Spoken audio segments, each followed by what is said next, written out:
Hvala. Zdaj, Slovenija je v svetu na področju reproduktivnega zdravja prepoznana kot zelo dobra in varna država. Mi imamo prosto dostopnost do primarnega ginekologa, se pravi, ne potrebujejo ženske napotnice, da nas obiščejo zaradi težav ali pa pač zaradi preventivnih pregledov. In jaz bi najprej izpostavila 3 področja, ki se mi zdijo pomembna, s katerimi imamo dobre rezultate prav zaradi takšne organizacije primarne ginekologije, kot jo imamo v Sloveniji. In sicer prvo področje je to, da je Slovenija ena najvarnejših držav na svetu za rojevanje. Naše nosečnice imajo možnost do 10 preventivnih pregledov v času nosečnosti pri specialistu ginekologije in porodništva. Pri tem so upravičene še do 4 ultrazvočnih preiskav in pa do številnih laboratorijskih isto preiskav.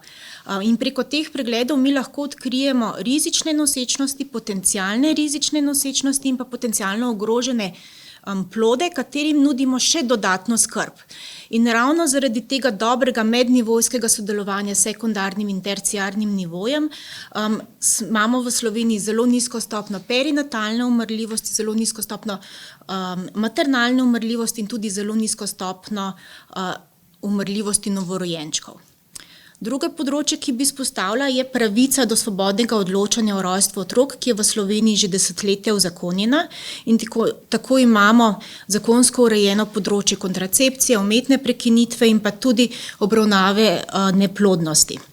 Vsako dekle, ki je starejše od 15 let in ki se začne spogledovati za spolnostjo, in vse spolno aktivne ženske do nastopa mene imajo v našem zdravstvenem sistemu možnost strokovnega posveta z specialistom ginekologije, pri katerim lahko dobijo, se pravi, za njo varno izbiro kontracepcije, predpis varne kontracepcije na njeno starost, na njeno zdravstveno stanje, na tudi njene želje in njen način življenja.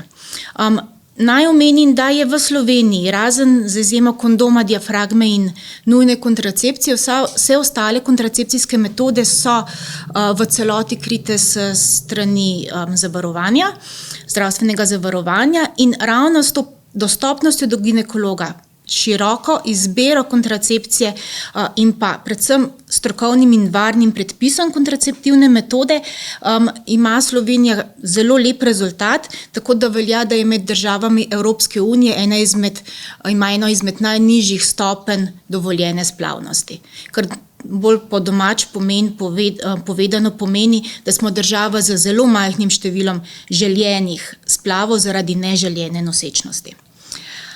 Primarni ginekologi skrbimo tudi za dobro počutje peri- in menopavzalnih žensk, ker imamo nadzor nad varnim predpisovanjem nadomestne hormonske terapije, s tem, da lahko ženskam po 50. letu omogočimo bolj kakovostno življenje in pa predvsem večjo delovno uspešnost to zadnje desetletje in pol pred tako zasluženo upokojitvijo. Tretje področje, ki bi ga izpostavila, je pa področje odkrivanja raka na materničnem vratu. In sicer Svetovna zdravstvena organizacija je Slovenijo že prepoznala kot državo, ki lahko med prvimi v Evropi popolnoma odpravi raka na materničnem vratu.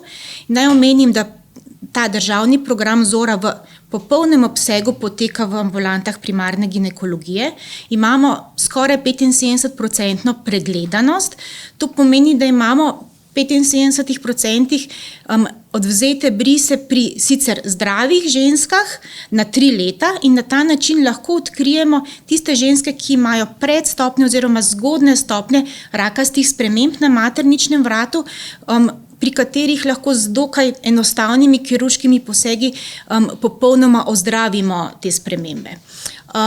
Če je še pred 20 leti rak na materničnem vratu veljal za drugi najpogostejši rak pri ženskah, danes ta rak v Sloveniji bolj redkost, kot da bi se pogosto pojavljal, se pravi, postaja redek rak. Letno zboli približno okoli 100 slovenskih žensk za rakom na materničnem vratu. Ob tem pa naj vsem poudarim, da v okviru pregleda Zore ni le odvzem brisa, tako kot je na primer v sklopu Dore samo mamografija, ampak je celosten pregled in posvet pri specialistu ginekologije z celotnim ginekološkim pregledom, ki ga mnogokrat tudi razširimo po potrebi z ultrazvočnim pregledom in ob tem ugotovimo seveda tudi druge pridružene reproduktivne bolezni in stanja, ki pa zahtevajo ginekološko pozornost. Vse te pravice do storitev iz zdravstvenega zavarovanja ima v Sloveniji vsaka ženska, ki ima svojega izbranega ginekologa. Možnost izbire osebnega ginekologa pa ima vsaka ženska, ki je starejša od 13 let.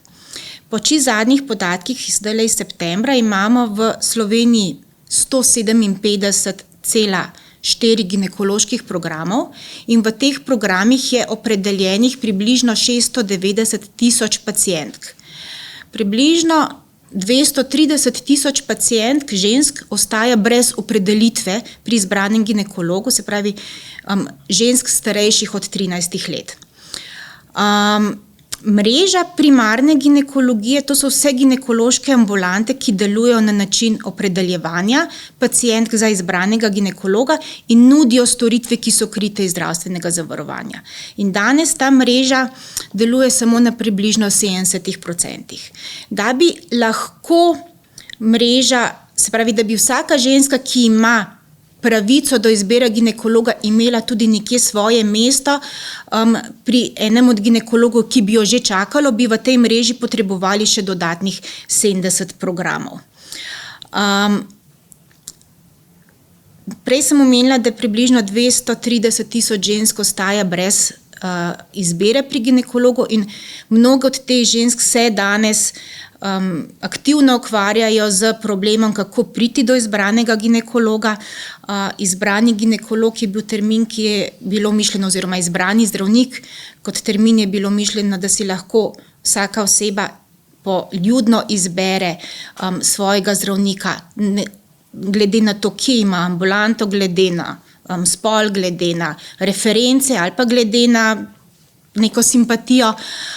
Danes je pa to bolj borba za prosto mesto, kjer ga pač že dobiš. In velikokrat si ženska ginekologa izbere v popolnoma drugem kraju ali pa čisto na drugem koncu Slovenije.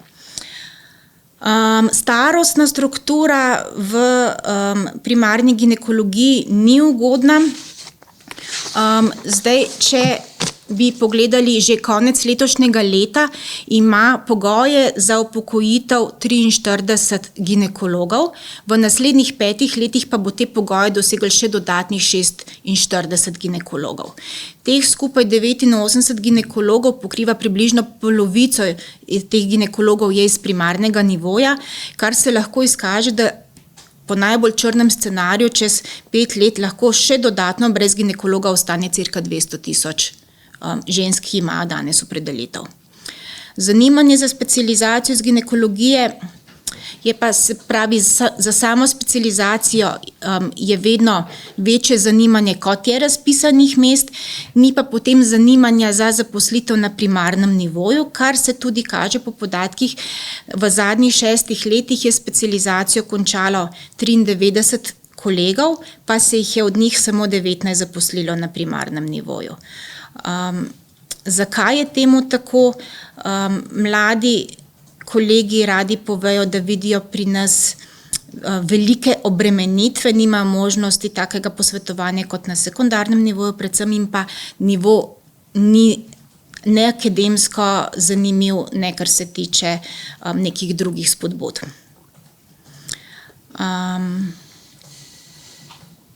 Najlepša hvala. Če boste želeli potem še kaj boste dodali, seveda. Zdaj pa besedo predajam doktorici Renati Završnik-Mihič, ki je rekorderka po številu opredeljenih žensk. Bo povedala več tudi o glavarinskih količnikih in o tem, kako so se v zadnjih desetletjih spreminjale tudi pacientke. Ja. Jaz imam svojo ginekološko prakso, Ginekomed, in delujem v Mariboru od leta 2003 in imam 2,2 programa. V praksi je tudi z menoj kolegica, dr. Bandeljeva, in danes smo posodabljali podatke in imamo opredeljenih čez cirka 10.000 žensk, to je kar zelo velika številka. Do tega poklica naj jo veže velika ljubezen, verjetno, če bi se ponovno pač rodile in bi ponovno izbirale poklic, bi si ga ponovno izbrale. Je pa res, da so, bi rekla, težave oziroma zahteve zavarovank pacientk drugačne, kot so bile leta 2003. Namreč skupaj z nama dvema se tudi naše zavarovanke starajo, ampak to ne pomeni, da so stare ali pa da kakorkoli so drugače neaktivne. Če včasih zavarovanke ali pa pacientke niso hodile po porodih več na preglede, temu danes ni tako, še kako se udeležujejo pregledov, saj tudi po pokojninski reformi ali pa kakorkoli bomo dosegli polno pokojnino stari ali za starostno upokojitvijo, torej 65 let, ali pa za 40-letno delovno dobo, tu smo pa nekje okoli 67 let, in seveda do takrat ženske želijo biti še kako aktivne in tudi so in redno obiskujejo svojega ginekologa. V naših ambulantah je dostopnost vsaki dan, torej delamo od 6 zjutraj do 2 popoldne, kadar smo pa popoldanskih pa do 9 zvečer, pregledamo na dan cirka 20 do 25 pacientk in odgovorimo torej obe skupaj do 50-60 pacientk in odgovorimo čez 100 mailov ali tudi več. Tu moram reči, da pravzaprav nimava nadomestila oziroma ena drugo pokrivamo, s tem, da pač sama osebno, kolikor se lahko, se udeležujem strokovnih predavanj, vendar delo moram pol ali nadomeščati v popoldanskih urah ali pa ob sobotah. Zdaj najbolj nas seveda pestijo to, da so naše ženske glede na glavarinski količnik slabo ovrednotene in se ti glavarinski količniki že od leta 1993, ko so bili postavljeni in katere metodologija ni znana, pravzaprav niso spremenili in so pacientke pač glede na starost uvrščene po starostnih skupinah in so potem opredeljene z količnikom. In ta količnik je za ženske stare od 40 do 64 let 0,26, količnika od 65 in več le 0,17 količnika. To pa ne pomeni, da potem, če so ženske, bi rekla, manj ovrednotene, tudi manj hodijo k ginekologu, obratno. Po podatkih je letos starejših od 65 let že več kot 314.000 žensk, oziroma lahko rečemo čez 310.000, in te še kako aktivno obiskujejo ginekologa, so tudi zelo aktivne, bi rekla, skrbijo za svoje zdravje. Prav tako so tudi mlajša dekleta zelo aktivna, tako da zelo dosti imamo vprašanj po internetu in hkrati pa seveda to zahteva potem tudi obravnavo.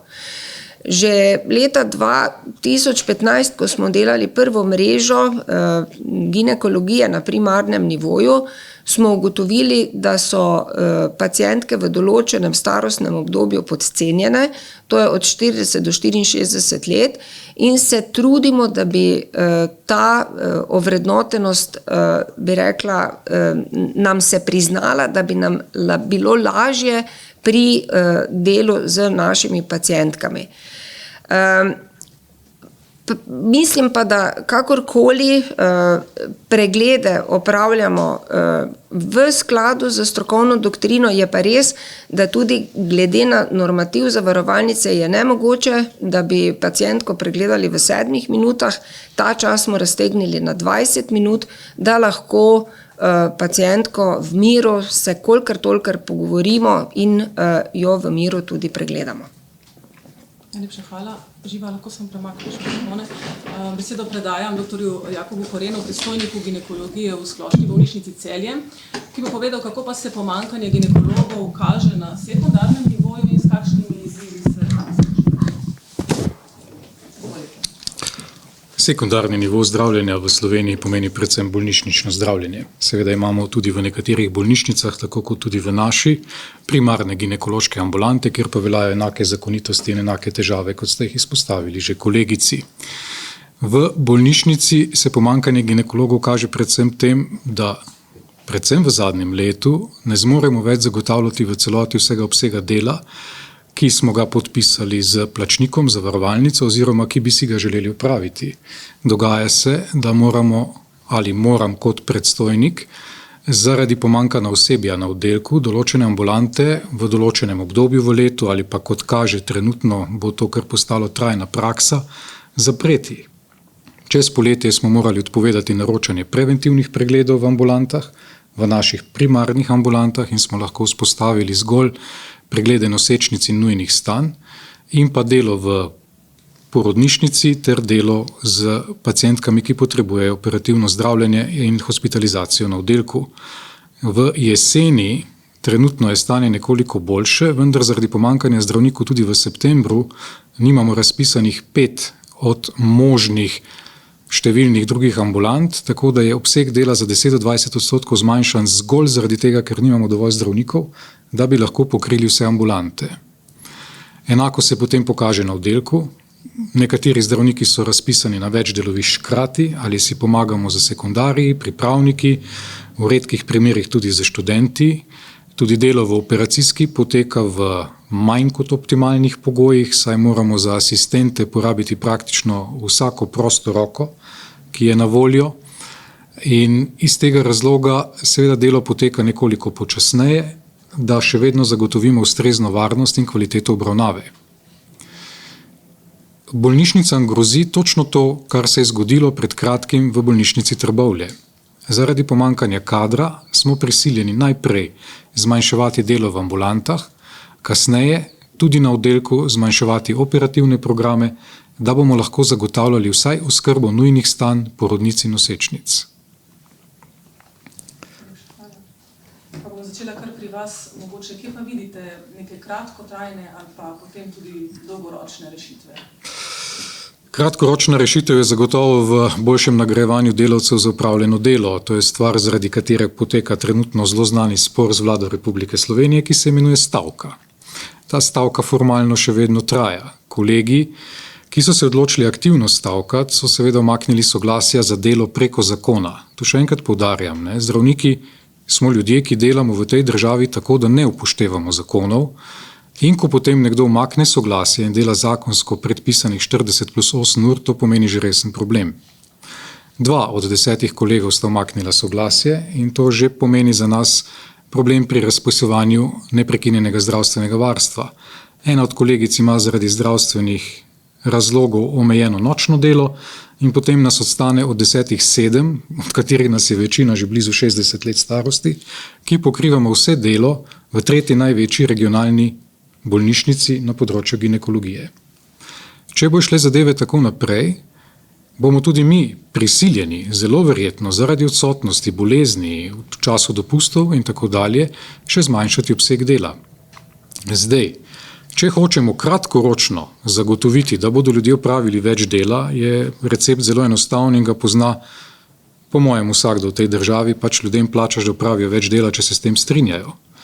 Dolgoročno je pa potrebno omogočiti večje število razpisa specializacij za deficitarna področja, kar pa je po mojem ta trenutek cela medicina v Republiki Sloveniji, se manjka zdravnikov praktično na vseh področjih in ne nazadnje zdravniki nam odhajajo, ne samo kot se pogosto sliši v zasebne prakse ali na delah koncesionarjem, ampak celo v druge oblike dela, druge stroke, mogoče niti ne toliko v tujino, enostavno ne želijo več opraviti toliko dela, ne želijo več delati 250-270 ur na mesec, s tem se seveda zmanjša število razpoložljivih rok in je opravljenega manj dela.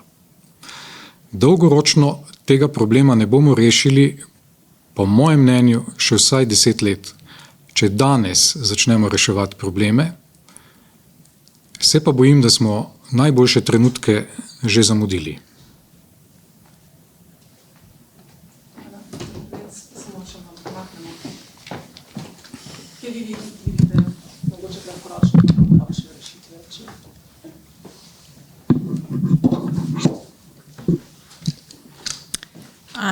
Se pravi, kratkoročne rešitve vidim predvsem v temu, da, kot je že kolega rekel, zboljšamo pogoje za, jaz govorim zdaj za primarni nivo, se pravi, zboljšamo pogoje za primarni nivo, to pomeni, da poskušamo znižati glavarino predvsem za mlade kolege, ki pridejo v zelo prepolne ambulante, ko prevzamejo mogoče ambulanto upokojenega ginekologa z, kot smo prej slišali, z zelo številčno preseženo glavarino, da mu omogočimo lahko počasnejše delo oziroma delo v takim tempu, kot ga mladi zdravnik je zmožen opravljati, da nima občutka dela za tekočim trakom in občutka manjka časa, da se ne more posvetovati z kolegom v sosednji ambulanti, ker mu že pač 5 pacientk zraven trka na vrata. Potem problem tudi na primarnem nivoju je nadomeščanje. Če sama zbolim, nimam organiziranega nadomeščanja v ambulanti, nadomeščati me more kolegica za nujne primere, ki ima že sama prepolno ambulanto. To je tudi en razlog, zakaj se mladi zdravniki ne marajo odločiti za primarni nivo, ker jih je strah, to so mamice z mladimi otroki, ker jih je strah, kako bojo organizirali si ambulanto v času bolniške odsotnosti, nege za otroka. Dokler ne bomo tukaj naredili enega koraka in se znali bolj organizirati, bomo tudi slabo povpraševanje po primarnem nivoju. Dogaja se, da zaradi upokojitev ali pa zaradi odhoda v popolno zasebništvo ostajajo primarne ambulante brez zdravnika in taki zdravstveni domovi si na primer iščejo potem nadomeščanja v ambulantah in nadomeščanje trenutno, ker je težko dobiti celega zdravnika, poteka največkrat tako, da hodijo pomagati zdravniki, ki so primarno zaposleni nekje drugje na pogodbena dela. Seveda, če se bo država tako obnašala kot se, da bo prepovedovala urno delo v drugih ustanovah, bojo mnoge ambulante ostale popolnoma brez zdravnika v ambulantah. To je bojazen.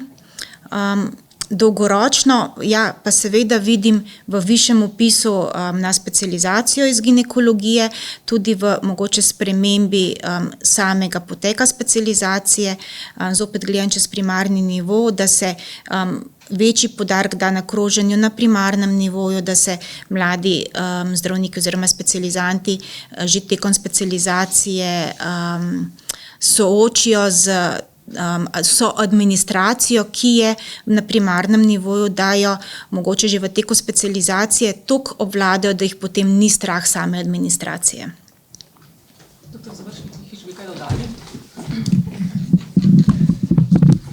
Ja, dodala bi, da z vsem, kar sta povedala Mojca in Jakob, se strinjam. Dobro, da smo tukaj le zdravi in da bomo lahko upravljali delo naprej. Ker tako kot je rekel dr. Koren, nadomeščanja ni in naprimer, če sama zbolim, lahko zaprem in si pravzaprav bolniškega dopusta ne morem privoščiti, ker ne vem kam in kako naj grejo te pacientke, ker kolegica seveda tako kot pri Mojci tudi ne more vse opraviti. Če so ginekologi, recimo iz bolnišnice, pripravljeni delati v drugem, manjšem javnem zdravstvenem zavodu popoldan in prihajajo tja, da opravijo delo v končni fazi nosečnic, ženski imajo težave, ženski, ki živavijo, ki so nezaželjeno zanosile, ki potrebujejo na svet hormonsko nadomestno terapijo, Po moje ni prav, da se takšnim ginekologom daje denarne kazni in da se jim tudi, bi rekla, prepoveduje to delo, posebej, če svoje delo v svoji matični ustanovi opravijo. Sama nimam, bom rekla, ponudb, da bi ginekologi množično iz javnih zavodov k meni hodili delati, ali pa da bi zaradi tega trpelo kakršnokoli njihovo delo v svoji matični ustanovi. Tako da glede na dobre rezultate, ki smo jih predstavili in ki jih imamo, glede na to, da so z izbiro zavarovanke oziroma pacientke z nami zadovoljne in da si želijo takšno obliko dela, bi mogoče pozvala državo, Ministrstvo za zdravje, da nam pove, ali so s takšnim obliko dela zadovoljni, ali nas podprejo, ali podprejo naše pacientke in da bomo s takšno prakso nadaljevali v smislu strokovnega dela, kar se pa tiče denarnega nadomestila, pa seveda to tudi sledi. Kajti recimo sama, ko delam, nimam premora, pa naše sestre ne grejo za pol ure na toplo malico, ne, ambulante ne moreš zapreti, telefonov ne moreš ugasniti in nimamo prav tudi ne odklopa od dela. Maili letijo 24 ur na dan, ker pač imajo nosečnice, pacientke, zavarovanke težave in imamo toliko vesti, da na te maile, če se le da, sproti odgovarjamo. Vsega pa seveda tudi, če bomo zaprli ambulanto, kogarkoli bomo dali v to ambulanto, sekundarni ali terciarni nivo zaradi pomankanja kadra pa ne bomo morali obremeniti. Tako da država kot taka bo morala se povedati, kaj z nami pravzaprav in s kakšno obliko bo nadaljevala.